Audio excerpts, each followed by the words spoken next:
ಮುತಾಲಿಕ್ ಅವರೆಲ್ಲ ಹೋಗ್ತಾರೆ, ಯೂಸುಫ್ ಕರ್ಕೊಂಡು ಹೋಗ್ತಾನೆ. ಕರ್ಕೊಂಡು ಹೋಗ್ಬಿಟ್ಟು ಆದಮೇಲೆ ಹೇಳ್ತಾನೆ ಏನೇನು ಅಂತೆಲ್ಲ ಕೇಳ್ತಾನೆ, ಹಿಂಗಾಗಿದೆ ಈ ಥರ ಆಯಿತು ನಮ್ಮದು ಅಂತ. ಹೌದಾ,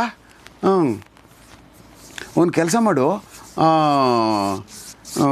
ಏನು ಯಾರವನು, ಅವನು ಅದೇ ಈಜಿಪ್ತಿಯನ್ ಕಾಲೋನಿಯಲ್ಲಿ ಅವರಪ್ಪ ಇದನ್ನು ಮಾಡ್ತಾನಲ್ಲ, ಏನು ಬೆತ್ತ, ಅವನ ಮಗ ಅವನು. ಅವ್ರ ಅಪ್ಪಂಗೆ ಹೇಳ್ಕಳ್ತಾರೆ, ನಿಮ್ಮ ಮಗನ ಕರೆಸ್ರಿ, ಏನು ರೀ ಒಂದು ಸ್ವಲ್ಪ ಯಾವುದೋ ವ್ಯಾಪಾರ ಮಾಡ್ಕೊಂಡು ಇವ್ನ ಜೊತೆ ಗಲಾಟೆ ಮಾಡ್ಕೊಬಿಟ್ಟಿದ್ದಾನಂತ. ಸಾರ್ ಅವ್ನು ನಮ್ಗೆ ಆಗಲ್ಲ ಸರ್, ಅವನು ಬಿಟ್ಟು ಕಳಿಸ್ಬಿಟ್ಟಿದೆ, ಅವನು ನನ್ನ ಕರೆದ್ರೆ ಬರೋಲ್ಲ ಸರ್ ಅವನು, ಹಾಗೆ ಹೀಗೆ ಅಂತ ಅವ್ರ ತಂದೆ ಹೇಳ್ಬಿಡ್ತಾರೆ. ಆಮೇಲೆ ಅವನು ಸ್ವಲ್ಪ ಈ ಥರದೊಂದು ಸ್ವಲ್ಪ ನಟೋರಿಟಿ ಬುದ್ಧಿ ಇದೆ ಅವನಿಗೆ ಅಂತ ಅನ್ನುವಂಥದ್ದು ಇವನಿಗೆ ಕ್ವಾಲಿಫೈಯರ್ಸ್ ಗೊತ್ತಿತ್ತು.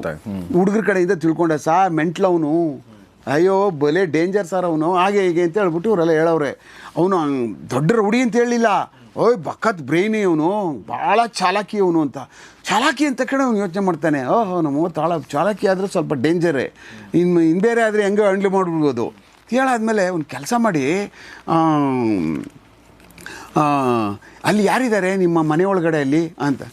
ಯಾರೂ ಇಲ್ಲ, ಸರ್ವೆಂಟ್ಗಳಿದ್ದಾರೆ ಅಷ್ಟೇ, ಬಂದು ಗಿಂದು ಹೋಗ್ತಾ ಇರ್ತಾರೆ. ಏನು ಸರ್ವೆಂಟು? ಯಂಗ್ಸ್ರು ಸರ್ವೆಂಟ್. ಹೌದಾ, ಯಂಗ್ಸ್ರು ಎಷ್ಟು ವಯಸ್ಸು? ಒಂದು 20-25-30 ವರ್ಷದವರು ಬಂದು ಕ್ಲೀನ್ ಮಾಡೋದು, ಇದು ಮಾಡೋದೆಲ್ಲ ಅಲ್ಲಿ ಯಾವ್ರಿ ಇವರೆಲ್ಲ ವ್ಯಾಪಾರ ಮಾಡ್ತಿದ್ರಲ್ಲ ಅಲ್ಲಿ ಕಮ್ಮನಹಳ್ಳಿ ಹತ್ರ ಅಲ್ಲಿ ಅಂತ. ಒಂದು ಕೆಲಸ ಮಾಡ್ತೀಯ, ಅವಳು ಏನಾದರೂ ಮಾಡಿ ಪಿಕಪ್ ಅವಳು ಕರ್ಕೊಬರ್ತೀಯ. ಕರ್ಕೊಬಂದ ತಕ್ಷಣ ಅವ್ಳಿಗೊಂದು ಸ್ವಲ್ಪ ಎಲ್ಲ ದುಡ್ಡು ಗಿಡ್ಡೆಲ್ಲ ಕೊಟ್ಟು ರೆಡಿ ಮಾಡಿ ಅವಳಿಗೊಂದು 25,000 ಕೊಟ್ಬಿಟ್ಟು ಬಾಣಸ್ ಮಾಡಿದ್ರೆ ಇವನಿಗೆ ರೇಪ್ ಕೇಸ್ ಇಷ್ಟು ಮಾಡಿಸ್ತಾರೆ. ಓಹೋ, ಯಾರಿಗೆ? ನೈ ಮೇಲೆ. ಓಕೆ.